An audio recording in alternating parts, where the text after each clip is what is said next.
Hi there, just finished recording episode number 279 with my great friend John Featherstone. We ventured into politics. We ventured into our industry a lot, just people, how people treat people, how people should treat people. As you might imagine, John is a great man who loves to help people, cares about people more than anything, family guy. And it was just an excellent conversation. I loved it. I enjoyed it. And I hope you do as well. Hello, and thank you for joining me today on Geese of Gear, episode number 279. Today's podcast is brought to you by Mainlight, a national dry hire rental provider specializing in supplying the latest lighting and stage equipment technology. Their extensive rental inventory includes moving lights, truss solutions, control consoles, LEDs, and an array of weather-resistant IP65 rated fixtures, perfect for outdoor venues.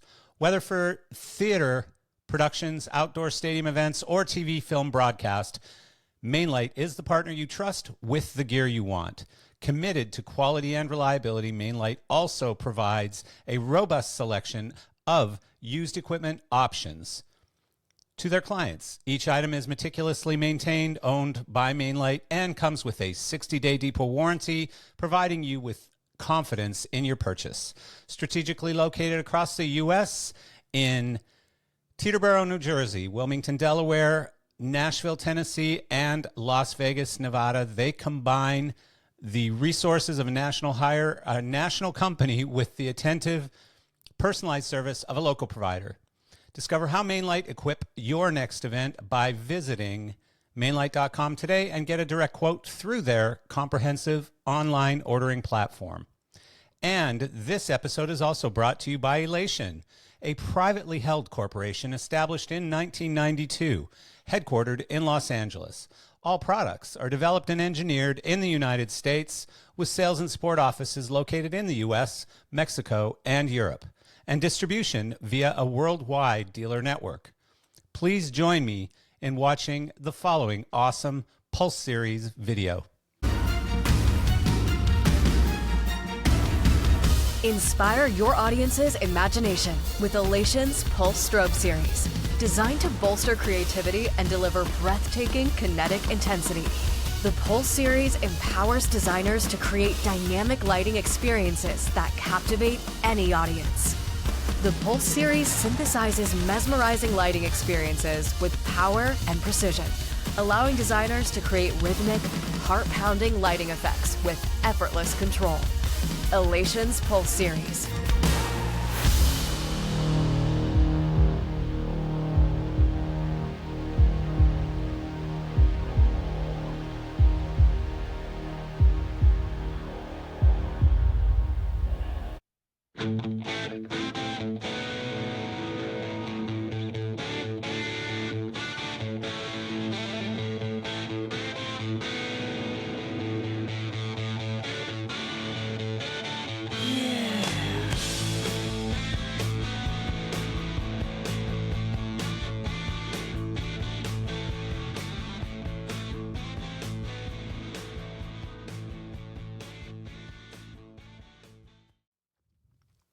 So I'm kind of getting a bit excited about this Dining with Dinosaurs thing at LDI this year.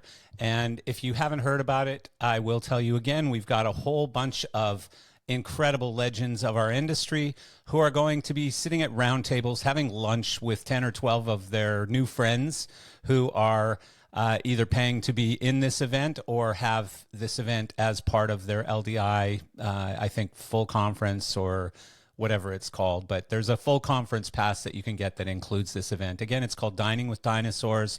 It is on December 9th from 12:30 till 2 p.m. If you're hearing this after that date, I apologize for wasting your time. But it is going to be a lot of fun, and go there if you're going to be in town. I understand that it's probably already sold out, but knowing my friends at LDI, they'll find a way to stuff more people in there. And it's our first year, and we're hoping that this is going to become a perennial event. So we appreciate the support and love that we're getting about this thing. It's really growing beyond what we expected, and so it's going to be a lot of fun. And by the way, if you need a show pass to get into LDI, we have a discount code, which is one word, Geezers of Gear. So if you have not registered yet, you can register for free to go to the trade show. It won't include all access or full conference, but it will get you into the trade show itself. And again, that discount code is Geezers of Gear. And lastly, as I always say, please like, subscribe, share our podcast wherever you're watching or listening to it. That is really the best way to grow this podcast, which certainly helps our guests. It helps our sponsors. It helps me. It helps Sarah a lot, and God knows she needs help. And so we appreciate all the love that we're starting to get, especially on socials and on YouTube. But we need more. So this isn't an ego thing. It's just growing a podcast that's for the good of the industry and for the good of the guests and sponsors who are supporting us. So we appreciate that. And finally, today's guest, John Featherstone, is principal and managing director of Lightswitch. Born and educated in the UK, John met four lads who had just formed a band called The Smiths, hit the road with The Smiths for a very long time. And he then spent a decade touring under the watchful eye of Roy Bennett with bands like DuranDuran, INXS, Janet Jackson, and Van Halen, just to name a few small names. John met Norm Schwab in 1986, the same trip in the United States where he met his wife, Kathy. He moved to the United States in 1989, founded Lightswitch in 93 with Norm. Today, Lightswitch creates visual design for dynamic live events and compelling architectural environments.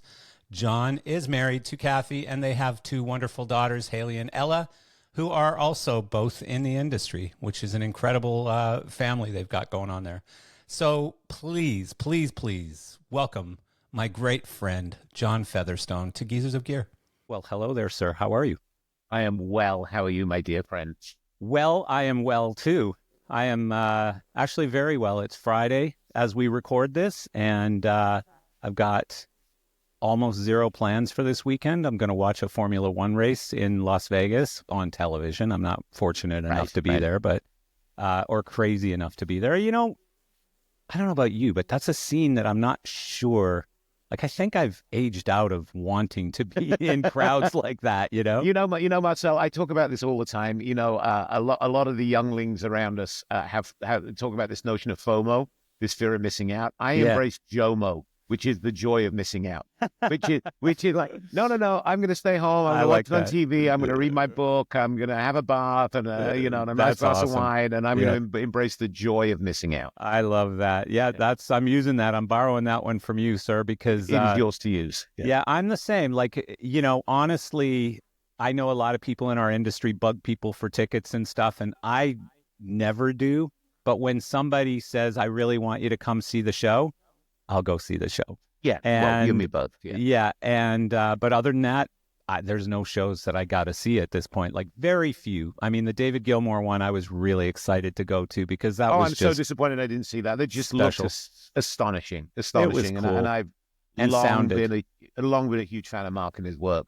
It truly is remarkable to see somebody really move the needle for all of us in terms of thinking about the way. Not only, we got off down on a tangent already, but not only the way that lighting is presented as an art form, but the human interface with that, I think, is astonishing. So cool. I'm as big of a fan of a tightly cued, time-coded, to the beat show. You know, there's one of mine knocking around at the moment that seems to be reaching to some people. But the way that Mark has reinvented that human interface, I think, is truly transformative. Certainly for Mark and for his client. You know which is what it's all about. It's about being appropriate. Yeah, and you probably didn't hear the podcast that he did with me, but he said, and this is kind of sad, but Mark said, if this is the last tour I'm doing, I was like, where am I going to get all my good ideas from? If this is the last tour I'm doing, I want to play. I want to be a part of it. I want to control the show. And so he just wanted that real kinetic feel of controlling the show. And I think he took it to an extreme. And I think that sense of play is really important. Mark and I both have shared the experience of being fortunate enough to work with Hans Zimmer. You know, and Hans talks about play all the time and how important that is. And you talk about playing an instrument, but he's like, no, really have it be play and have it be fun. And I think sometimes we can get a little in our own heads and a little kind of caught up in the, you know, in the minutiae of what we do. But what we do is create and literally bring light to people. And I think what Mark did, and I watched the videos of Mark performing in Mark's way during the show, and he was clearly just having a blast. Which is like, I don't really super care what people do, but I do hope that people enjoy what they're doing and have a good time. Hell yeah! And Mark was clearly having a blast, and that alone, even if the show looked like shit, and it didn't, but he was having a blast, that would be astonishing anyway. There's a number of designers out there who are renowned for their sort of dance routines at front of house just because they're having a blast. We have a great job. We all have an amazing job. Jason was the best. Jason, I don't know if he still does it, but Jason, the blue-haired LD, was by far the best. Like, that guy, I never saw anybody. He could have been part of the band easily, you know, jumping around and slamming his head, and just a lunatic. And I think the crowd got off on that back in the day. Many moons ago in Janet Jackson, there was one number where the whole front of house group, you know, the four of us that were running the show, lighting wise, and the audio guys, did a goofy little dance routine in sync with what was going on the stage. And the audience around us loved it. We were just having fun. We were just enjoying ourselves, right? That is funny. Yeah. So, you know, I know that there are people who, I mean, I think 95% of the people who listen to this podcast know who you are, know your background, probably know your entire career. But for the few who have just kind of crawled out of holes or fallen from space, you know, they came in on UFOs, whatever it is, you know, you have such a cool beginning. I mean, past the school and the theater part, but how it really started, like the fun part, is so interesting. But I mean, you can start from the school and the beginning if you'd like. But if you wouldn't mind sharing how you got into the biz. Sure. Yeah. I mean, I was very, very fortunate. My aunt was the wardrobe mistress in a English opera company, Glyndebourne. So I was always aware of kind of theater and got involved with doing theater stuff when I was at school. But my passion was and still is really architecture. My mum's dad was an architect.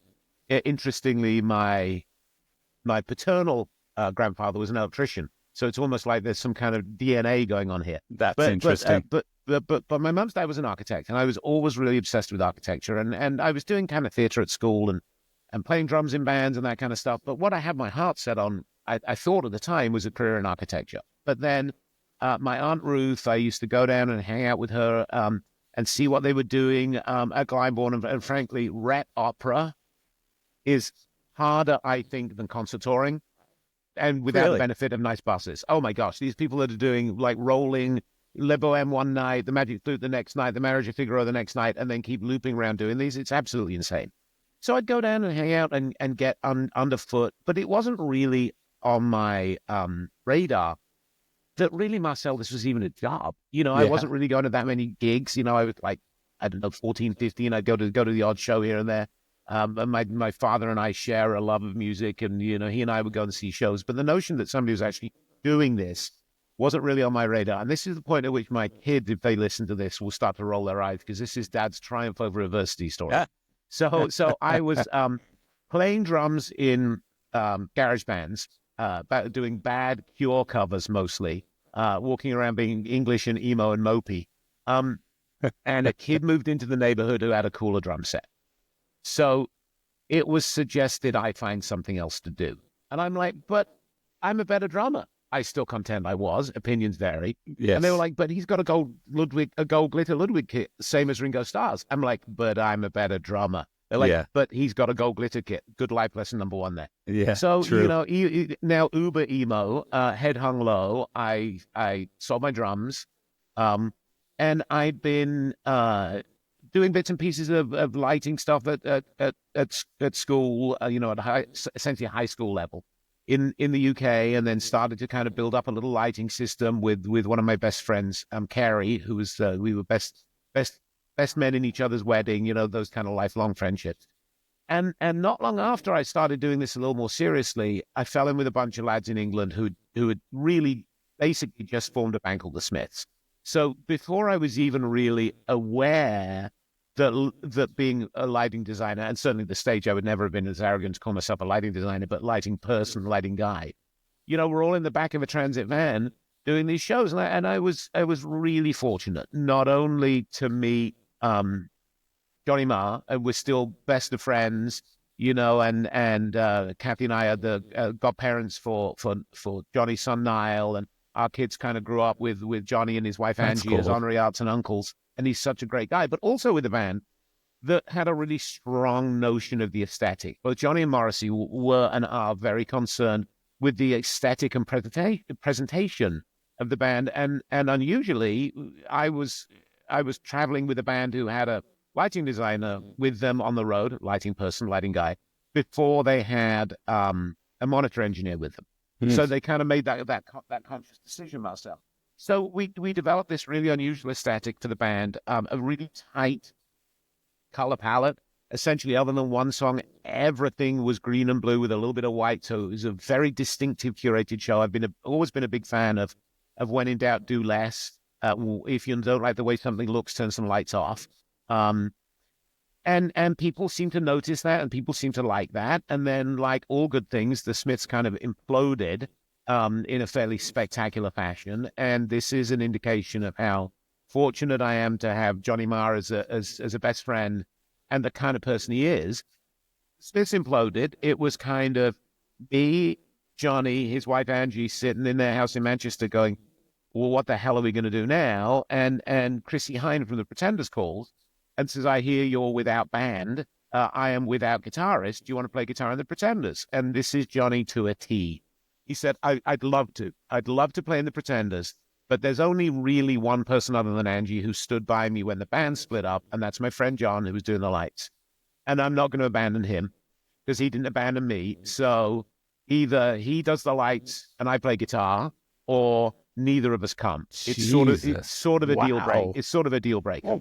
And Johnny being Johnny, and he's a very sort of gentle, lovely, quiet person, said that was his deal breaker. So fortunately, they were sort of between teams, and right out after the Smiths, I end up working for the Pretenders, and we're at Rock in Rio, and I meet Patrick Woodruff, somebody who had and still is a big influence on my work, and all of these bands rolling through, and then it just kind of snowballed from there, Marcel.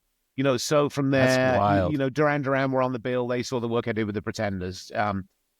When Roy Bennett was designing for Duran and he mentioned my name, that sort of connected those dots. And I was very fortunate there to fall in with Roy as well. And Roy and I did a bunch of projects together, with Roy designing and me on occasion co-designing, but mostly directing. And Guy, you talk about I'll trot out a lot of quotes on this because I'm a big man. I love your quotes. For quotes. I love your quotes. But well, they're not my quotes. They're quotes I steal. But Isaac Newton said, "If I've sinned further, it is because I'm standing on the shoulders of giants." And Roy has been one of those giants for me. He kind of took me under his wing, and I learned so much about lighting live music and about the way I light and the creative process and dealing with artists, and frankly, some of the other stuff we're going to talk about today, about just getting on with people, from Roy. Have you had Roy on? No, I've tried. We should try and get Roy on. Roy, as you know, is a very private and shy man, but he's a brilliant human being. Yeah, I love Roy, but I've asked him. He's said yes, but then every time I try to pin him to it, he like forgets my name and number. And every year at the upstaging party, I go, Roy, is it time? And he goes, yes, Marcel, we're going to do it very soon. And it's like never happens. And one day it will be time. And it would be great to hear what Roy has to say on the show. Yeah. So that's kind of the short version. Then from there, working with Roy for The Cure, for Bryan Adams, for the first Janet Jackson tour, and INXS. So kind of fell into these kind of Uber acts, working with Roy, and sort of at a tender age learning my craft that way. Yeah. What a cool start of an unbelievable career. And then, there was the incredible trip, I think in 89 or 91 or something, when you met both of your life partners. Oh yeah, that was actually after the second Smiths tour. So that was 86, and I had some time left on my work permit. So John Huddleston, another big influence in my life, who I know you know Hud very well, I love that. said, "Look, you got some time left on your work permit. Do you want to stay over here and do a corporate show?" And I'm like, "What's a corporate show?" He's like, I still remember him saying this. He says, "It's just like a concert, only there are cars instead of musicians." I was like, "How hard can this be?" And little did I know. Famous last words. Yeah, really, no kidding. And at the time, my co-founding partner at Lightswitch, Norm Schwab, was working at FM Productions, and had said, there's this designer Norm, and I just need somebody to help coordinate, to help liaise with him, sort of be our interface from a design standpoint. We're going to put you on a plane and send you out to San Francisco, and you can hang out with Norm and figure out what his design is and work with us on this project. So I went out there and met Norm, albeit briefly. Norm had a scheduling conflict and had to go out of town, and kind of left me in his house on Mount Tamalpais, beautiful house. And he was roommates at the time with Paul Efron, who had just got back from Pink Floyd. I can't remember which Pink Floyd tour it was, but Paul had just got back and was basically in his room and never left. And I'd hear this disembodied voice periodically going, "Hey, are you going out? Would you bring me back something to eat?" Paul in sort of post-tour, reconnecting with the real world. Yeah. Anyway, so and at the same time, I met my wife. I met my wife Kathy through this same trip. So it was a very influential trip. It was around this time of year. It was Thanksgiving, and at the time, I was sleeping on the couch of a guy whose sister was dating one of my wife's brothers, one of my now brother-in-law. And it was a big family Thanksgiving. And Mark Seelig said to me, he's like, "We got this family Thanksgiving, you have to come with you." I'm like, "Mark, I'm an English vegetarian. Thanksgiving has no significance and no appeal to me. I'm just going to sit here and watch TV." Are you still a vegetarian? I didn't know that. I'm a pescatarian. As my dad said, there's a word for a vegetarian that will eat fish. Yeah. Hypocrite. I did that for a while. Yeah. Yeah. So I did that for a while. Yeah. So Mark dragged me along, and I met my wife, and sort of the rest of it's history. But it's again part of this web of connections, which is something I love about our industry. Yeah. And I think it's something that's aspirational for other people too. I mean, we fast forward, the 32 years ago, again, relative around this kind of time, Haley was born. I went back out on the road with Van Halen, loved the band, hated the situation, missing Haley growing up, and Norm for a long time had been saying to me, "One day you're going to get sick of touring. One day you're going to get sick of touring, and we should start a design company." And I'm like, yeah, this is fine. Kathy had a travel business at the time. It's back when airlines gave a damn about travel agents. She could fly for free. We were living the good life. But I got to tell you, I don't know how some of my friends who toured all the way through, their kids growing up. My hat's off to them. Especially people like Mac Mosier is a great example. Mac's a dear friend of mine, and he's got a great family and raised 3 super wicked smart boys, and is really connected to them. It's hard work. So that's how Lightswitch started. Was really with that essence of just wanting to have a different quality of life. And I was just chatting the other day with somebody else from the business, and she's facing the same kind of existential questioning about, what do I do? How do I go forward? It feels like every time I come home, it's kind of this barren wasteland of no friends and not a great relationship. Was it a young lady? And that stuff. It was a young lady. Yeah. I know who you're talking about. Yeah. And I think it's great when we can lean into each other for that kind of stuff as well. Yeah. And just say, "Hey, I'm at a place where this kind of sucks. Can you help?" And I know one of the things that we want to talk about as well is how we communicate with each other as human beings. Yeah. But I got to tell you, there's a lot to dislike about social media, Marcel.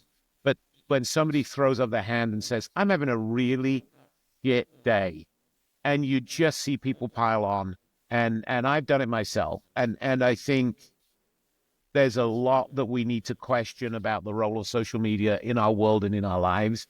But when you can do that and go, I'm having a shit day, I could just use feeling the love. That's brilliant. That's absolutely top. Knowing you, that's exactly what happened, because I know that said young woman put a post out and you probably picked up the phone and called her instantly, I'm guessing. I didn't call her, but I sent her a message. I mean, sometimes it just sounds a phone so call John. is almost worse. But hey, I'm here for you. I've been there. I know exactly how you're feeling. Been there, done that. Yeah. And I think we can all sometimes feel a little like the situation we're in is completely unique to us, and everybody's situation is indeed completely unique. But there's always somebody else who's been there, done that. I everything from the loss of a parent to, God forbid, the nightmare of the loss of a child, to divorce, to the joys of life. Oh my God, I've just found out I'm going to be a father or a mother. What the hell am I doing? Yeah. There's always somebody that's been there before, and to lean into each other. But social media is one of those things where I think it's such a double-edged sword, because it can be used for so much good and it can be used for so much bad. It's like AI, it's like guns, it's like a lot of things, because, but social media, I don't know, for some reason, we always find a way to sink, to sink to the bottom instead of rising to the top, Yeah, I mean, I'm going to sound like the old white guy that I am. But I think one of the things that I miss, Marcel, and one of the things that was very prevalent in the States and was obviously I moved here because I met my soulmate and, fell in love, and Kathy and I have been married 38 years, I think. So I think it's going to stay. She's crazy. She's absolutely bonkers, that woman. God, talk about marrying up, I tell you. Yeah. But there was a sense. One of the things that for me was a really strong contrast between the UK in the 80s and the US of the 80s is what I felt from my experience was the UK in the 80s was a lot of taking people at their worst and thinking the worst of people. And, Morrissey has a song, "We Hate It When Our Friends Are Successful." And there was such a prevalence of that feeling, and coming to the States in the late 80s, early 90s was such a breath of fresh air. And I don't know if you felt the same way. Everybody was optimistic. Everybody was thinking the best of people. Yeah. Everyone was like, that's great, man. I can't believe you're doing that. That's awesome. Let's go for it. And I think social media is at its best when we are thinking the best of people. And at its worst, when we are thinking the worst of people. My dad, who is hands down the smartest person I've ever met, says he's talking about text and email mostly, but I think this applies to social media. He said a text or an email is the perfect way to misinterpret what the other person never meant, which I think is a really great way to think about when we read stuff. Because we're humans, we tend to bring the wrapper of what is in our life condition at the time when we're reading it to that person.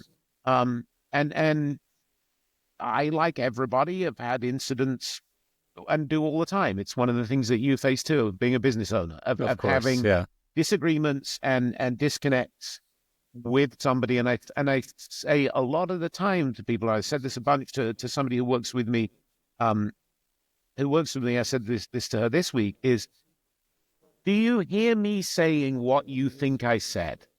Does that sound like something I would have said or something I would have meant? And I know you're having a shit time at the moment, because she is. And I know your plate is full at the moment, because it is. But I think we can all benefit, me especially, but all of us, from just kind of trying to slow down a little bit and think the best of what somebody else is saying,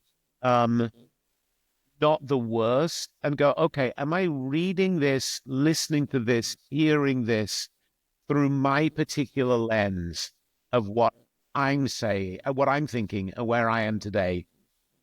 And am I doing this person who I don't know, or at the other extreme, love, am I doing them a disservice by thinking about this? I said this before we started. There's a great quote. I'm a man of many quotes, as you know.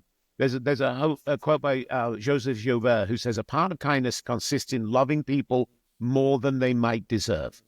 And I think if we all start to give each other a little more slack and love each other a little more than we might deserve, and I think everybody deserves to be loved pretty much unconditionally within reason, I just think it's going to be a better place. Yeah, I mean, you said a lot there. So, one of the things that I find is, the way that words are used these days, like where you just said that you had a conversation with a, I believe it was a female employee, and you said, a colleague. Do you really think that this is what I meant to say to you, or this is how it was intended to come across, or, do you think that that's something I would feel based on who I am as a human? And that's something that I think people should ask more often, because a lot of times what I find is there's this spin that happens. And certainly we see it concerning politics and everything else on all sides of all of those conversations, religion, politics, any of the hot topics, right? We see those types of things where it's like somebody could say, oh, the sky is blue today.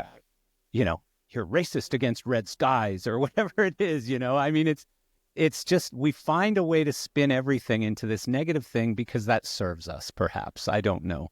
And it's one of the most horrible things about social media that I find is I read things and I go, how did they just turn this into this way over here?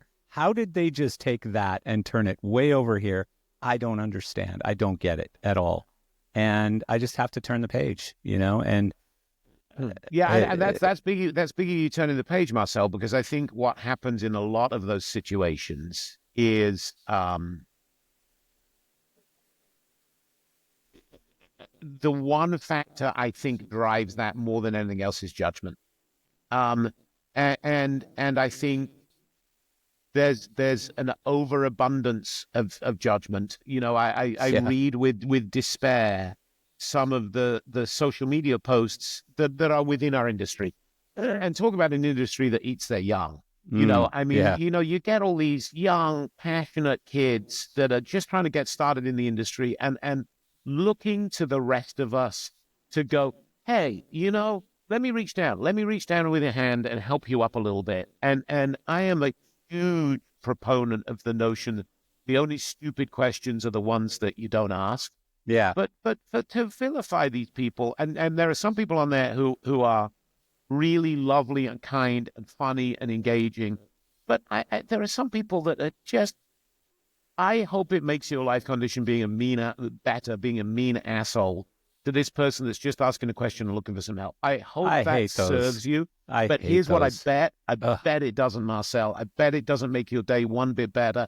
I certainly hope it doesn't make you feel a better human being, being a jerk to somebody. Just don't, like you said, just don't say anything. If you like that, if you feel that person is foolish for asking that question, the best policy is to kindly course correct them. Yeah. But to just flame those people, I don't know what people are trying to... Well, there's so many bullies. I mean, in our industry, too, there's so many bullies who just can't wait to show how smart they are and jump on this student who's asking... I assume that's what you're talking about. Like these kids who come in and say, should I use, a Lee whatever or a Roscoe whatever, or should I use this light or this light for this application?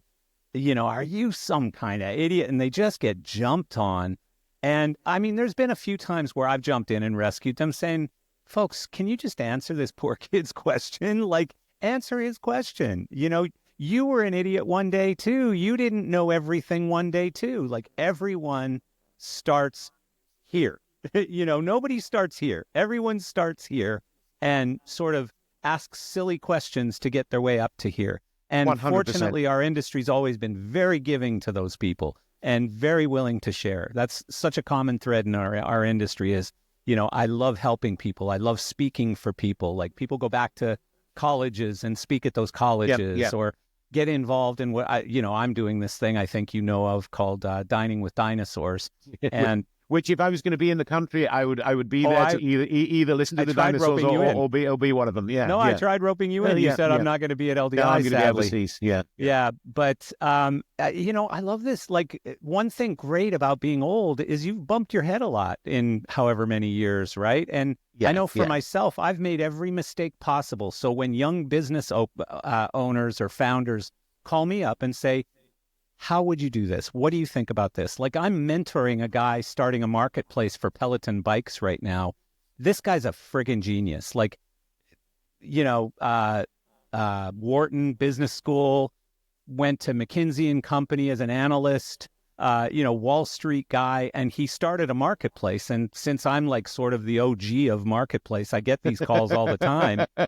And I am so willing to give my time, and like you. But my girlfriend asks me all the time, she's like, you don't get paid for these calls, do you? And I'm like, no, never. And I don't want to get paid for them. This is just so is this guy forward. Reselling Pelotons? It is the most brilliant new business model I've ever seen. So this guy, being an analyst and a really super smart guy, he's in New York City in an apartment, and he loves biking, but it's cold outside and he doesn't want to ride his bike. So he says, I'm going to buy a Peloton. And he goes looking for used ones. And he finds that it's an extremely broken market. There's no used way of buying used Pelotons, except you can find one or two here on eBay or Craigslist or whatever. But it's a bad just experience, a bad buying experience. And so he starts doing research, and he finds out that Peloton has sold 3.5 million bikes. And there's 5 models in those 3.5 millions, a total of 5 models. Of those 3.5 million, he goes and does research and finds out that 2 million of them are connected to Peloton, which tells him there's 1.5 million bikes not being used right now. So they are technically for sale. And so he now puts together sort of a what do you call it? He basically puts together a business plan based on there being 1.5 million bikes for sale. And he is killing it right now. He's absolutely crushing it. What a great idea. He's I think he opened in May. He started in May. He's now got delivery drivers and Peloton bikes available in pretty much every city in the United States. And I'll tell you, the company, his site is trademystuff.com. And he's in the mode right now of building it into a proper marketplace. He's using the same developers I use. He's using a lot of the same people I use. I'm mentoring him, helping him through the process. But in doing so, this kid's teaching me lots back. And this is what I find in our industry too. Like, if you 100%, if you went out and started talking to 20-somethings today, and they just came out of school or however they got their training, whatever it is, they would start going, well, why do you do it like that? And you would explain it, and they'd go, but couldn't you do it like this instead? And you'd go, holy shit! Oh, I've never thought it's my favorite of that. thing about new people coming into the company. It's Marcel, amazing. Is them questioning what we do, or just asking and go, why do you do that? Well, I don't even really know why we do that way, but we always have. Is there a better way? Is there a better way to do it? So true. And I frequently say, I don't believe I'm in the lighting design business or the visual design business. That happens to be what we do. Yeah. What I am is I'm in the people development business. That's true. Because Lightswitch is only, the physical assets of the company. We've got a number of buildings, some of which we own, some of which we lease or rent, and a bunch of computers. And tens of thousands of dollars in software licenses, which is a whole different topic. The physical assets, somebody could go out and buy all that tomorrow. What we are all about is the people that we have, the experience, the thoughtfulness, the creativity, the genius, all of that stuff, and all of that needs to be nurtured. And it's the same way with other people in the business, especially people that are getting started.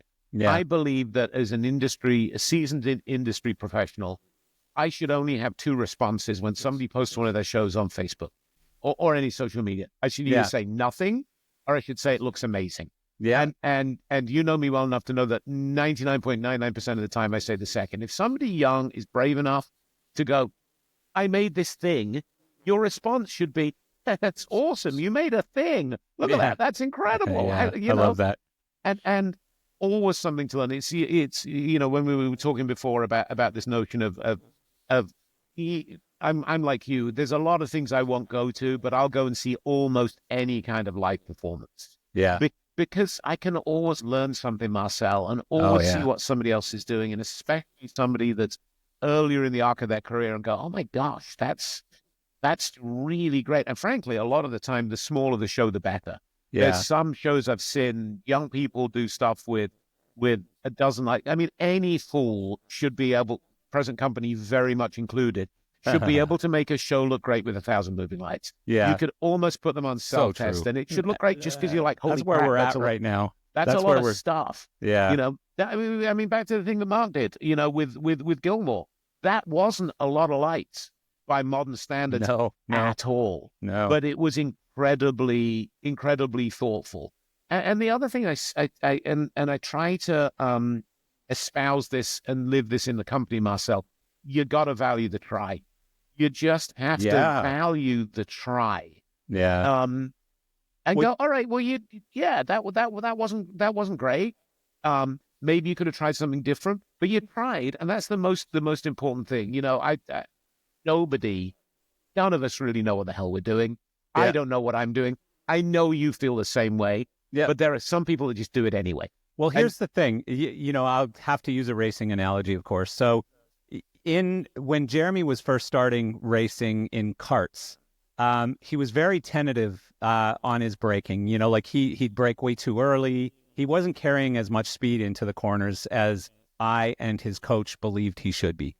And so the track that he was learning on in Palm Beach, instead of having like concrete in the corners and walls in the corners, they had these airbags in the corners, basically, like big fluffy pillows. So if you went off the track, you'd spin through some mud maybe and end up in a big fluffy pillow. Of these, right? Yeah. And so I started paying him $5 for every time he hit these big fluffy pillows. He went off track and hit these big fluffy pillows. That's such a great idea. And you know what happened? I mean, he was dropping so much time off his lap times instantly. It was just like, it was instant. It was immediate and instant and forever. And he became one of the latest breakers in all of karting for his entire karting career because of that. That was the whole foundation. And then I read some stuff about Lewis Hamilton's father, and he basically did the same thing. He would stand in corners and go, Lewis, I've paid attention. Everyone is braking exactly right here. And I've done some calculations on an Excel spreadsheet, and if you could brake here instead, I think you're going to knock 0.3 a lap off your lap times. And lo and behold, he did. And he became a very late breaker as well. So it's the same result, just a different method of getting there. But yeah, pretty cool. And I think that's a great way to learn. Another Featherstone favorite quote. Nelson Mandela once said, I don't lose. I either win or I learn. I love that one too. And I think that's such a great way to think about all of that, and I think if we could find ways to help people capture the notion that they either win or they learn, rather than they either win or they get vilified and crucified on social media and made to feel foolish and stupid. Yeah. I don't think you can find many people in our industry who hate what they do. Yeah. I think our industry is pretty good at processing those people out.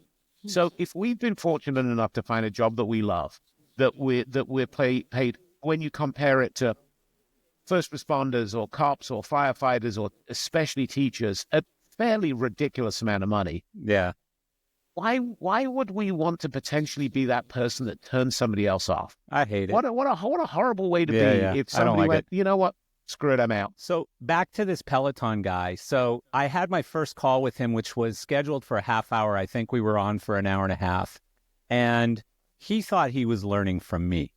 And literally, I couldn't get to sleep that night because of what he was telling me about his delivery method. And so, he basically networked and put together like an Uber driver network throughout the country. In every city, he had people sign on as delivery drivers. And then they all had to go through this YouTube video series of how to take apart a Peloton, how to put it back together, how to package it into their vehicle so that it didn't get broken or damaged, and then how to connect it to the Peloton system. And so he trained all these drivers, and then he sold delivery as part of selling, or he sells delivery as part of selling the bike. And it's through this network of drivers. And just the way that he aggregates the supply side of this whole thing is unbelievable. So I couldn't sleep that night. I was thinking about it so much, like, you know, I've got an age-old model that is a marketplace model that includes a lot of shipping, global shipping, much more complicated. And I just couldn't stop thinking about what this guy's doing. So we got on another call, and I said, I hope you don't mind, but I'm going to pick your brain a little bit this time. And he's like, really? Like, he was almost intimidated that I wanted to ask him some questions that might help my business. And he was so happy to share. And we got into one of those conversations on a totally different feature on my website. We got into a conversation of, why do you do it like this? And I explained it to him, and he says, have you ever seen StockX? And I said, the shoe site? And he said, yeah. And I said, yeah, I've spent lots of time looking at the technology and stuff. Why? And he said, well, you see how they do this one thing? And I said, yeah. And he goes, what do you think? And I went, holy shit. Like, it was just an aha moment that he just, he hit me with this thing, and I just went, oh my God. And now I haven't slept since then, you know? So like, give people a chance and they will shock you. They will shock you. I believe in, you know, and I always put down young people on this show because in some sense, I think they're missing some of the things that we have. Like, for example, you showed up 10 minutes early for this podcast. I showed up about 9.5 minutes early for this podcast.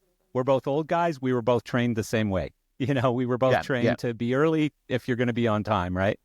And a lot of people today don't have those same sort of ethics, right? Or, you know, so, you know, I tend to put down or appear to put down young people.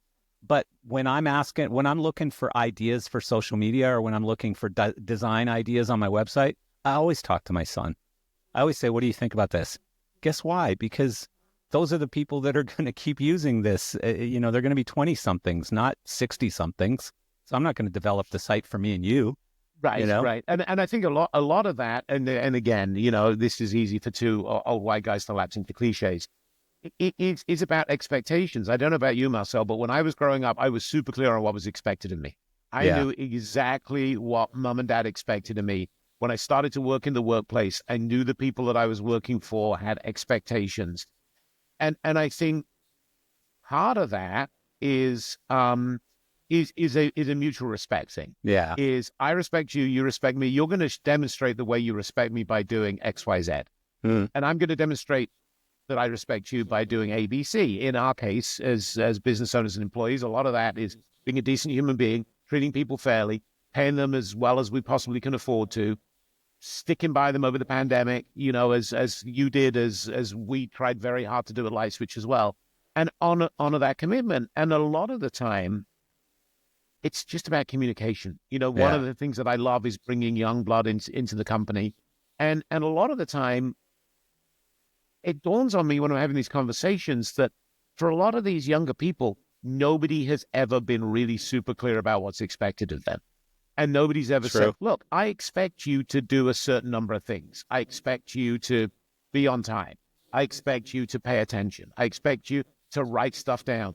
Not because I don't think you can remember it, because it lets me know that you're paying attention, and I have to write everything down or it doesn't happen. You know, so it's a great point, and I'll tell you, like, it's a fine line to crossing into what people love to call micromanaging. But I've gotten into this new thing. I don't know if you've ever used Vidyard. Do you use Vidyard at all? Yeah. So I'm a religious user of Vidyard. And what I've started doing is, instead of telling someone, please take care of these things every day, and then coming back the next day and going, well, you didn't really do it properly. You need to do this, this, this, and this. The next day you come back again and go, okay, you're getting closer, but you need to do this, this. Now what I do is I just send a screen recording of me doing it. And I say, this is how I want it done. You know, period. And you need to do that every day at 2:00. How's that? Pretty simple, right? And I've been accused of that being micromanaging. I don't care. It's just a shorter distance from here to there of this is how I want it done. And it is my company still. So this is how we're going to do it. And if you have better ideas, let's talk about it. You know, I definitely want to talk about it. But for now, that's the idea that we've got. Let's just do it that way, you know? I would personally suggest that's super empowering. I think that's empowerment. I mean, one of the things that I hear frequently from people is, it's super useful to know how you want things done. It's super useful to know how you want things done before I do them. It's super annoying when you say, just do this and don't give me enough information, and then you tell me that you wanted me to do it a different way. Yeah. And for you, like me, and for like so many people, there are many, many things that I can create more of. The one thing I can't create more of is time. So I think what's super important to me is to try and think about the things that I value most: family, time, clarity of communication, being honest and direct, and reflect that on the people that I work with. Yeah. Because those are my pillars. For me, it's always family first. You know, if somebody's like, I've got a family thing, I'm like, I don't need to hear anymore. Go now. Tell me when it's done. How can we help? How can we support? You know, my usual default answer: do you need some time? Do you need some money? Because those are things that I'm blessed with the ability to empower people with. Yeah. But I think that's a real key to communication: is what's important to me. How can I share that with other people? But and I know this is a big thing for you, Marcel, because I know to you, knowledge is. I think it's one of the reasons why you do this podcast. You and I have never really talked about this, even though I think it's completely effing brilliant you do this podcast. And certainly, and I've shared this with you before, you were one of the few bright lights for me over the pandemic. Those group chats that we did, it really helped get me through. Yeah, but I view you as kind of like this person who's just, and I've always thought of you like this, pulling this, just kind of like collecting all of these little pieces of gold from around the world that you live in, and creating amazing things. GearSource is, you know this, I know you're a humble, modest man. GearSource is freaking genius. It transformed the way our industry went from warehouses full of shit that nobody knew what to do with, to being able to empower other people along their way. Somebody starting a lighting rental company overseas somewhere and can't access, let alone afford, new equipment. The way that you empower these people to build their businesses is huge. You have a thirst for knowledge. So I would suggest that when you share that knowledge with other people, you're not micromanaging them, you're empowering them. You're giving them something that is valuable to you in a currency that you feel is useful to them. There's no better gift you can give someone. Well, and the flip side is some version of mayhem, because like I've tried to do this really, really weirdly diplomatic thing where it's like, hey, I'm a hands-off manager. You just do whatever you think is the best way of doing things. And in a company like mine, you basically had, 4 or 5 people on the sales team that were doing things 4 or 5 completely different ways. Information was being stored in different places. Deal points were being stored in different places. So if you're on vacation, nobody knows how to do anything. And, it's like I always say, one of my favorite sayings, since you love quotes, is you don't rise to your goals, you fall to your systems. And that's really good. It's so frigging true. And I've proven it 1,000 times on the bad side of it and on the good side of it. If you have really strong systems, your goals just become, much more reachable, and it's more of a reality than just setting this goal and not having processes in place to hit that goal. So, well, my life coach says to me, a dream without a plan is just a fantasy.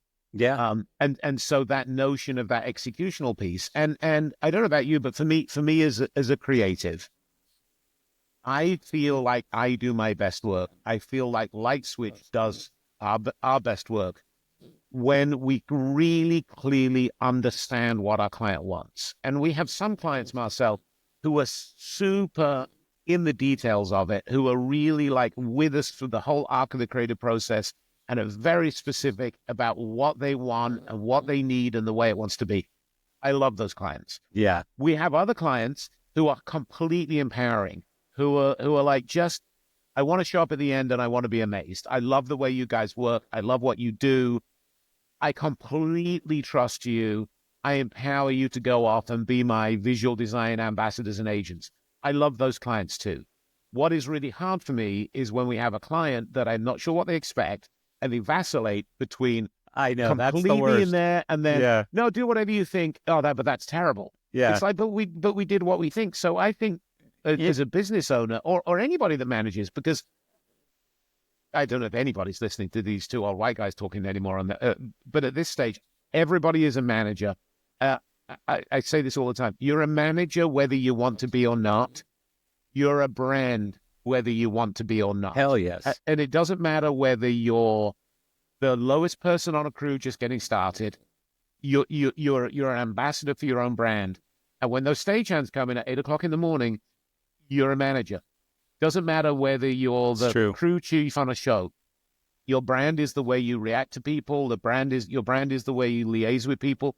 And you're a manager. You can't absolve yourself from the process of management and say that's somebody else's job. Unless you're a hermit and you're working in complete isolation, you're managing. So you need to think really clearly about the kind of manager you want to be and the kind of brand you want to have. I mean, there's nobody that's better at this than one of my partners, Chris Medvitz. He's awesome. Kind of a honorary chief marketing officer at Lightswitch, and he's really, really focused on keeping us aligned with the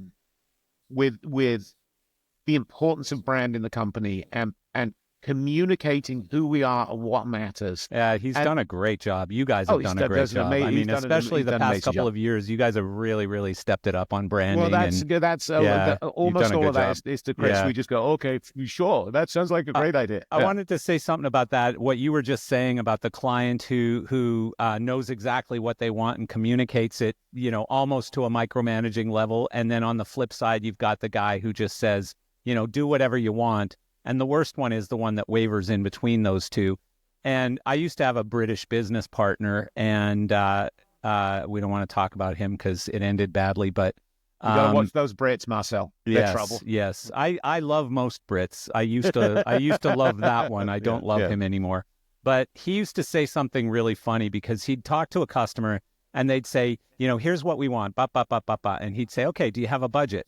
And they'd say no, and he'd say, okay, well, it's going to be $1 million. And they'd say, holy fuck. And he'd say, oh, so you do have a budget. Everybody has a budget. Everybody always has a budget. Tell me your damn number, And it's true because, you either have no budget, which means, it's just about the vision and that's all that matters, whether it's $500,000 or $10 million, it doesn't matter, right? There's not very many jobs like that, as you know. And even with those jobs, there's still always a budget. Yeah. Well, I know you're doing a bunch of Saudi or some sort of UAE weddings and stuff. Yeah, I'm sure in Saudi Arabia. They fall near that, I'm sure, they right? Do, but there's still a budget. And Marcel, I think you like I don't care for conversations about price, but you'll talk all day long about value. Yeah. And I think that's what we try to do too. And with those situations is not like, oh my God, they've got all the money in the world. Let's rip them off and see how much we can get. But let's make sure that they feel like they're getting value. Yeah. Obviously, a wedding for somebody of significance in Saudi Arabia has a very different budget than, well, frankly, my daughter's wedding or a lot of other weddings. But they all deserve value. And at the end of the day, we want our customers to feel that they got value, whether they're spending $2,000 or $20 million. And at the end of the day, the price is the price. You and I aren't going to waste our time sitting there talking about the price. It doesn't matter. Whatever it is, it is. Like, I can't change it. It's not going to, fall from the sky. The price is the price. It's adding a bunch of things together and adding a little bit of services together, and that's the price. But let's talk about the vision. Let's talk about what you want from all of this. Let's talk about how it's going to change your life. Those are the things that matter. But, I want to swing this back around because we started talking about social media. And, when you and I decided to do this podcast, one of the things was we were obviously at the tail end. I think it was just a few days before the election when you reached out to me and you said, hey, can we do this thing? And I'm like, hell yes, I'd love to. And I wish we could have done it 2 weeks earlier because then maybe we could have had an impact on what was going on, not in the election, but in our industry. But there was a point during the election cycle, and, like I've always loved and thought the world of you. I think you're one of the greatest humans in our industry. No, that's kind of you to say. The feeling is very mutual. Humans. You're one of the kindest, gentlest, most giving, caring people in our industry. And I've always known that, and I've always appreciated it a lot. But there was a point of time, a couple of months ago, where this thing was getting heated. This ugly election was getting heated, and I had to start not unfriending, but muting some people because it was just getting obnoxious. It was just getting to a point where it's like, I want to see people's family pictures, job pictures, shows, killer things that they've just written that they were thinking about. I want to hear if somebody is struggling, having some challenges in life. They just had a new baby, whatever it is. I want the good news and the bad news, but I don't want these crazy opinions that are hateful and stuff. And so you were having a good time for a minute there where you've got a crowd who follow you almost as closely as I do probably and appreciate your words very, very much. And for a little while, I felt like, and I hope you accept me saying this, but I felt like you were wasting your platform on something that was making 50% or 40% or whatever. I don't know what percent of your friends vote which direction, but let's call it half of your friends were not either in agreement with some of the things you were saying, and sometimes maybe even offended by some of it because it said stuff like, or it implied stuff like, if you vote this direction, you're smart. If you vote this direction, you're a dummy and a masochist and a misogynist and all of these terrible things, racist. And I don't consider myself any of those things, but you know this. Well, you're not any of those things. Yeah, so. you know this because we've talked about it. We don't vote the same. I couldn't care less. And by the way, I'm Canadian, so I'm liberal. At my soul, I'm liberal. But I've been a business owner for the last 30 years or 20-something years. And so I'm also very conservative. I don't want people grabbing my money and using it for things that I don't agree with them using it on. So I tend to vote Republican, even though I disagree with probably half of the stuff that the Republicans fight over or talk about or do. And I generally am kind of a libertarian, I guess. And if you were to put me in a corner politically, I think you and I probably share more of that than we. I'm kind of agree on more of that than we disagree on it. But so I reached out to you because there was no effing way I was going to mute your posts until after the election. I just wasn't going to do it because I think too highly of you. But there were a lot of people I did just mute their posts, and not because I didn't like them, but because I didn't like some of the things they were saying. And it just made me feel bad, and it made me feel badly about them. And I didn't want to do that. I didn't want to sway my feelings about that person based on that they were just angry about something political. So I reached out to you and I just said, hey, John, I love you to death. I think you're such a powerful and important voice in our industry. And although your words are uniting part of our industry very tightly, everyone's fully behind those words, there is a part of our industry that is feeling differently and probably not feeling great about it. And I just wanted to let you know. I'm not trying to tell you what to do. I'm not trying to tell you you're wrong, and I would never in a billion years stop following you because I love you to death. But I think you should at least consider that. And I gotta say, I love you more now because not only did you accept what I was saying without telling me to go fuck myself, but you immediately went to your incredible posts and quotes and lighting pictures and family pictures and all of the super positive, funny, fun, wonderful things. And I don't know if anyone else noticed, but I noticed. And I don't want to waste you on politics. You know what I mean? I don't want to waste you on any of that. To say. And it's interesting you bring it up, Marcel, and it really hit a nerve. And there were two people that said this to me around the same time. There was you, and somebody else I really respect and care for very deeply, Steve Kofsky, who's Hans Zimmer's business partner, not his manager, his business partner. Yeah. Said exactly the same kind of thing. And I think, I'm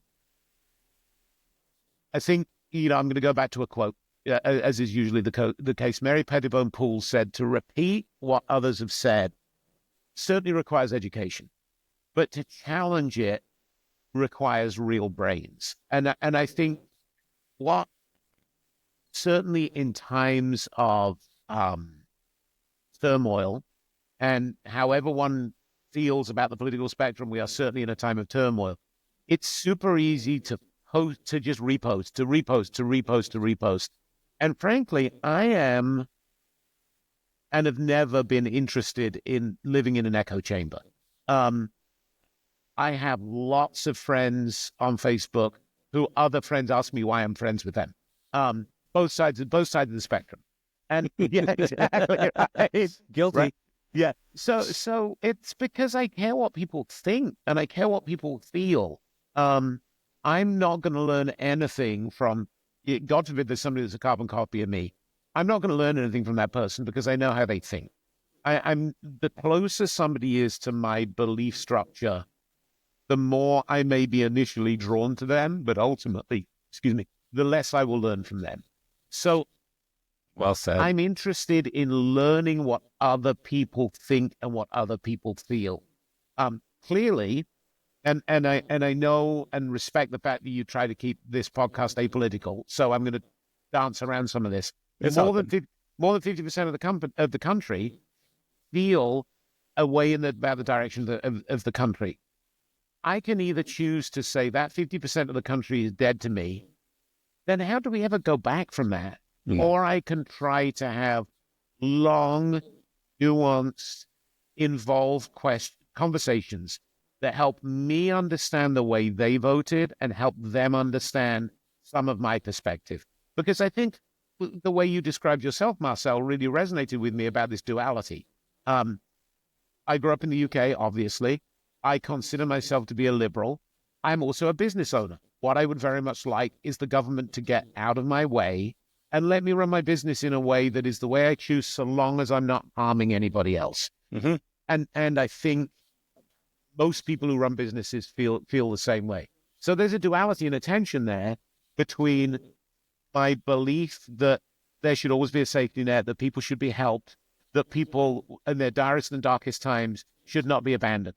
Yeah. I know you feel the same way. Absolutely. I know you and I feel the same way about things like access to education, access to medical care. But that's a duality with the way that I also lean into a lot of positions that would seem to be opposed to my core beliefs, because I believe that people should have freedom and liberty, and our grandfathers fought and died for the notion of us to have a high degree of self-control and a high degree of dominion. And I think what we've seen is an inching in, so slowly that it's glacial and we don't really notice, of government control. And I think there is a lot about the way government works that needs blowing up. A lot about the way government works that needs questioning. A mind-boggling, spectacular amount of waste in government that could be used in ways to manifestly improve human conditions. So the only way I'm going to learn about how people inherently want to do that is by having conversations. Here is a great place to have a conversation. Two friends like you and I sitting down, either on a podcast or around a kitchen table, talking about it. Here's a really shitty place for that conversation to happen: social media. Well, especially where one side of that conversation has 40 friends. Like, you know, I mentioned this to you a long time ago. One time I actually tried responding to one of your, I think this was the 2020 election cycle, maybe even 2016, but it was another angry election cycle. And I tried responding to one of your friends with a very, very, you know, I'm usually really common sense. You know, I'm a common sense person. Like, there's black and white. It's pretty common sense, very simple stuff. And so this is, I was replying with a common sense answer. And not one person jumps on you, like 40 people jump on you. It's always a bit of a gang, whatever you want to call it, a lynching. It's a bit of a lynching. Right. So this is like they called, I think in 2020, they called Republican voters the silent majority or silent minority or whatever it was, but we were the silent ones. And it's generally true because I don't post anything on social media about politics because I'm going to get attacked and called all kinds of things and then ultimately canceled. And fortunately or unfortunately, I have a business in our industry and I kind of still need to collect money from it at some point, So I have to be very cautious because I don't want people attacking me because of who I vote for, for whatever reason. And, at the end of the day, I agree with 99.999% of everything you normally say and just said now. There's nuances in all of that. It's like healthcare. It's like healthcare. We both believe that everyone should have healthcare. We both believe that there should be immigration. We're both immigrants. We both come from countries that have national social healthcare. Both countries that we came from have a completely distraught healthcare system right now pretty broken. Because of a broken immigration policy in both countries. So, these are all of the nuances that I think when you just want to say, they want to close the borders and not let anybody else in and everybody should be an old white guy. That's not what I said. That's not at all. I love diversity. I love, having Italian neighbors and, Spanish neighbors and Cuban neighbors and whatever it is. I don't care. Like, I love all people. Good people on one side, bad people on the other side. Those are my only separations, Yeah, I agree. And I think it's very sad where base level soundbite judgments and friendships and frankly, even worse, family relationships. Now there is some of that. It's difficult at the moment. There are passionate feelings on both sides, regardless of which side of the equation that you are on. But on a human personal level, if we aspire to be a better place, if we aspire for, you and I can talk about this in a somewhat abstract level because you and I both live in the States for our own personal reasons, but we live here largely because we choose to, not because we were born here, whatever reason it was that we ended up here. Yeah. But I still do think the American experiment is worthy and admirable and has huge potential. Like anything, there's going to be pendulum swings. And sometimes the pendulum will swing in your favor and sometimes it will swing against you. I know people... and by the way, generally it swings too far either direction too. Well, this is true. It swings and it pisses a lot of people off and then it comes back this way and everybody's happy and then it goes, too far the other way. And this is how it's going to go. This is how it's going to go. I have friends who have made significant money over recessions. I've got a friend of mine who is heavily vested in the property development market. And he rubs his hands together with glee anytime there are the kind of indicators coming that make you and I kind of like, you reach for the bottle. That's his world. That's how he works.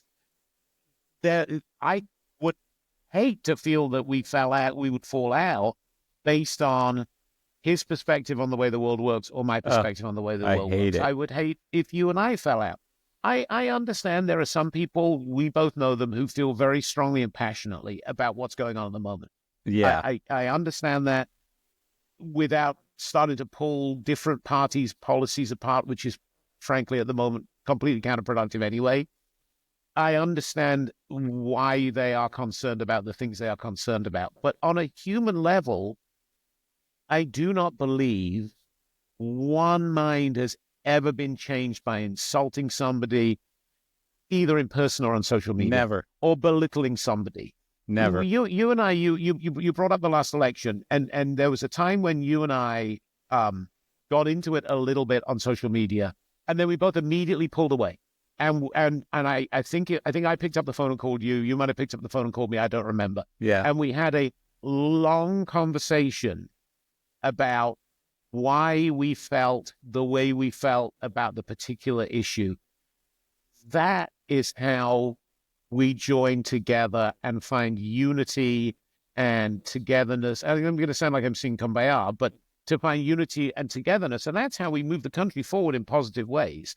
I can't remember who it was that said it, so I'm going to probably misattribute it to Benjamin Franklin. I think it was Benjamin Franklin that said, the definition of a first-rate intelligence is the ability to hold two contradictory ideas in your mind at the same time and still function.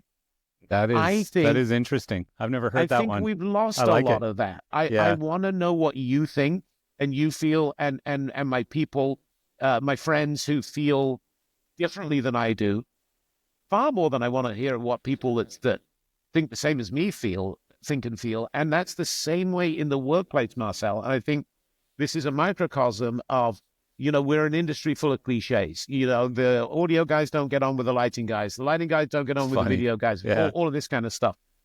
My feeling is that we all have to win. I've never encountered somebody from the audience who went home and said, that was a great gig other than the audio. Or it looked like shit, but man, was the video great. Our ultimate clients, the people that come and enjoy the projects that we do, whether it's a theme park ride or a holiday light show or a concert or whatever, they have an expectation of all of us working together like grown-ups, getting our jobs done and supporting each other. And if audio's having a shit day, I'm going to be there to go, what can we do to help? You need to move that light? I'll move that light. It doesn't matter. The shit day thing is such a good point, because what I was thinking while you were saying all of this is one of the differences sometimes, or one of the triggers or whatever you want to call it, is down to circumstance. And I'll give you a quick story. One of my neighbors where I used to live with my ex-wife became one of my best friends. Really, really good guy. Extreme. So prior to Obama, I don't know if I've ever told you this, but I never voted in the United States. I became a citizen in 2003, I believe it was. And I never voted. I never voted in Canada either. This is how apolitical I am. It's how little I appreciate politicians. I appreciate the results, but I do not appreciate politicians because I think they're all a little bit flawed, very flawed, and they're all in it for themselves for some reason. Oh, my wife says they should all actually wear a uniform not unlike the one Jeremy wears when he's racing that has all the companies that they're beholden to on their somebody jacket. Said that. Just so you know. Yeah. Some reporter or somebody said that they should have to have like a sign that says all of the people who have paid their bills or whatever. Yeah. But anyways, so this friend of mine, his name is Bernie, and he worked for a very large corporation and, so got a really nice paycheck, didn't care too much, couldn't change the world too much, et cetera, et cetera. And during Obama's first 4 years, what happened in my company was that my health insurance costs, so I pay 100%, or did at the time, I paid 100% of all of my staff's health insurance, which, I don't know if you do or not, but at the time it was about, on average, I'd say it was about $350 per person. During Obama's first term, that went to close to $800 per person. And this is when I started going, holy shit, like my bookkeeper would be like, okay, it's another however many thousands of dollars for health insurance. And I'm like, what is going on with this? It's like, it feels like every 2 months it goes up. And so I started becoming a little bit political when I started seeing what was going on with some of the health insurance costs and why they were going up and things like that. So Obama's second term was the very first time I ever voted. And of course, I voted against him, even though I didn't necessarily agree with the person that he was up against. I just knew I didn't want 4 more years of that guy. And if there were another Democrat I could have voted for, I probably would have looked very closely at them as well. And so, anyways, long story short, Bernie and I were having drinks and cigars one night by the pool, and we started talking about this, why I wasn't going to vote for Obama, and he was telling me why he was going to vote for Obama again. And, he was very, I didn't think a lot of his ideas or a lot of his arguments were backed by fact. I felt like they were backed by feeling. And mine were very much backed by fact. I had the numbers. I had the receipts. And personal experience. I had the receipts, as you might say. This is exactly why I'm not voting for him. And long story short, a couple of years later, Bernie started his own business and became quite successful quite quickly and became a Republican. And lifelong Democrat, fairly political family. Two parents, one of his parents, I think, worked, or his in-laws worked for Microsoft. And, they all worked for big businesses, and they all voted a certain direction. And they were all Democrats, and he was a Democrat, and now he votes Republican. And he still doesn't agree with all the things that the Republicans do, nor do I. I never will. They're a creepy bunch, too. It's just that if I have to pick one set of policies over another, I might pick this one instead. So, why did I tell you that? I can't even remember. I think it offsets something that you were just saying. But I think what that reflects, Marcel, is somebody who is comfortable questioning their own beliefs, re-evaluating the way they feel about things. And would I have made that decision? Who knows? Do I agree with everything you're saying about healthcare costs? I do. It's ridiculous. It's just spiraling out of control. Regardless of who's in charge. For the same or worse care. Yeah. But I do appreciate somebody who is comfortable enough in their own intellect and in touch enough with their own ego that they can say, you know what? I actually changed their mind. I changed my mind. I think politicians on both sides of the aisle could learn a big lesson from that. I wish we had more politicians who go, you know what? I've actually gone away and learned some more about this and talked to a bunch of people, God forbid, listen to my constituents, and I'm changing my position. Yeah. We nail politicians to the cross for that. So we continue to get a more amplified and exaggerated version of that in the same way as when we vilify people in our industry who are just getting started. They're like, oh, well, then clearly the role model here is that I get a little more successful and then I piss on the next person down, rather than the people that are up here reach down and help me up. So I'm going to reach down and help them up. And that's frankly what I took away from yours and Steve's comments about the way what I was posting was making people I loved but didn't necessarily agree with feel. Yeah. And I think that's the most important thing we can do, is think about how we're going to make people feel. Because we're certainly not going to we're not going to change anybody's minds if we make them feel maligned, hated, ridiculed, foolish. That's the worst possible place to think start of this, John. changing somebody's mind. Heavily simplified analogy, but let's say I have a family of 4, and 2 of the people in my family of 4 despise meatloaf. It's something they would never eat in a million years, and just no matter what I put on it, they're never going to eat meatloaf. And let's say I make meatloaf every night for a couple of weeks, or every third night for a couple of weeks or whatever. How's that going to go over? You know what I mean? Like, it's not like I'm going to suddenly change their mind. And they're going to feel like they're not important, and not valued, and not worthy. I mean, it's so... Anyways, I mean, again, at the end of the day, for me, like, I know a lot of Republican voters, by the way, who would have voted for RFK, given the opportunity. And that's based on policy and personality, over the guy that they were technically forced to vote for. And so, like, it's a very broken system. The thing that I generally want is for my friends to do what they feel best to do, and I'm going to do what I feel best to do. And what happened to the days where it was kind of like, I'm not telling you who I voted for, it's like coming out of I don't want to keep using analogies, but, it's, I don't know why it became such a thing to post that on your forehead saying, I'm voting for this person, and if you're not, you're wrong, and so... Yeah. I mean, it's hard to see, Marcel, with that degree of self-identification, political self-identification, how we have a path forward the next time, and I hope it happens, we get a transformative lead. The next time we get a JFK in this country. Yeah. Hopefully. Hopefully. Oh, God, dear because God, I hope so. I don't know that we're ever going to get those people. Whichever side they come from. First of all, I think a lot of good people are like, go into politics? Are you kidding me? That's the problem. No, absolutely not.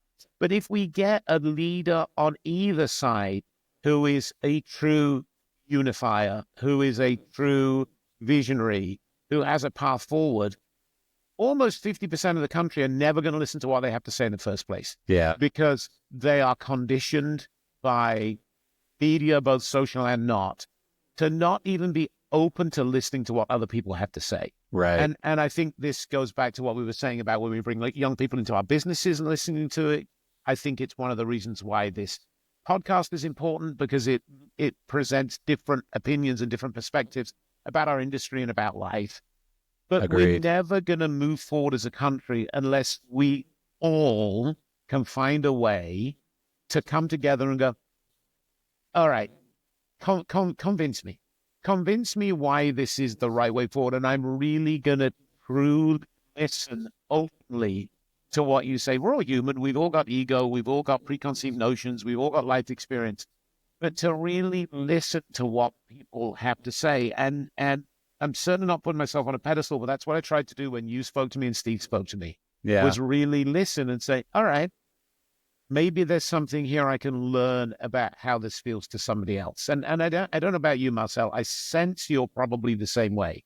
That when you put your head on the pillow at the end of the day, you go, all right, what did I learn today? And if I've learned ways to be kinder, to be more open, to be more nurturing, be more supportive, and certainly if I've done all those, be more creative, because for me, my creativity comes from all of those essences. Yeah. Then I'm going to go, you know what, that was actually not a bad day there. You know, I helped somebody, I inspired somebody, I learned something from somebody that I wouldn't have otherwise known. And maybe, you know, one more quote. Edith Wharton said, there are two ways of spreading light. You can either be the candle or you can be the mirror. And or you can be a flamethrower. Well, yeah, get Wiseman on the phone. But you know what I mean? You can either be the candle or you can be the mirror. But so long as you're spreading some light and making things better, then I think we can, I hope everybody can agree, then that's a worthy way. I agree so much. And you know, again, from my side, like, I just don't see a point of me going out there and telling people what I think or why you should vote this way or that way, because nobody's going to change their opinion based on anything I'm going to say. So instead, why don't we talk about, you know, puppy dogs and your kids and what your kids are up to and what are your family vacations this year and all that stuff, and go back to supporting each other and loving each other and treating each other like humans. And, you know, I don't know. Like, here's what I guarantee you, Marcel. Here's what I guarantee. Somebody that is looking at my wall on social media is having a shit day.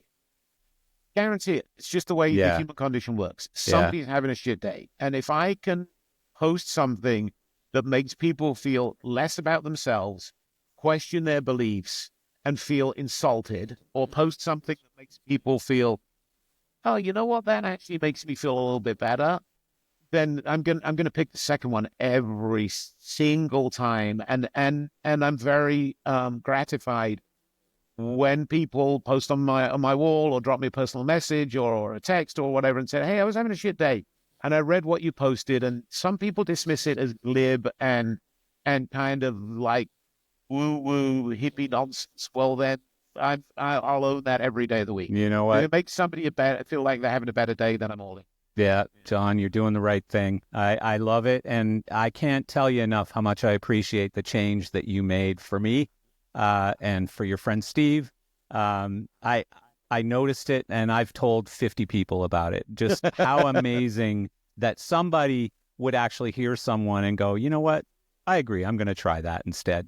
And, you know, it's made a difference in my life for sure, because I love looking at your posts and I love the goofy positive stuff and the quotes and everything else. So I appreciate you spending this time today. I hope we didn't change anybody's minds, but hopefully we changed some opinions or some thoughts or some ways of doing things, some ways of treating other people, you know, especially the young people in our industry. Like, I'm going to do, as I get older, I'm going to keep doing everything I can to help people in this industry and to share information and to connect people. Like, I think that's my superpower is connecting people. It is a superpower. It is a superpower, my friend.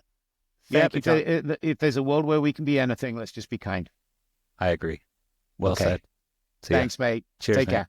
Bye-bye.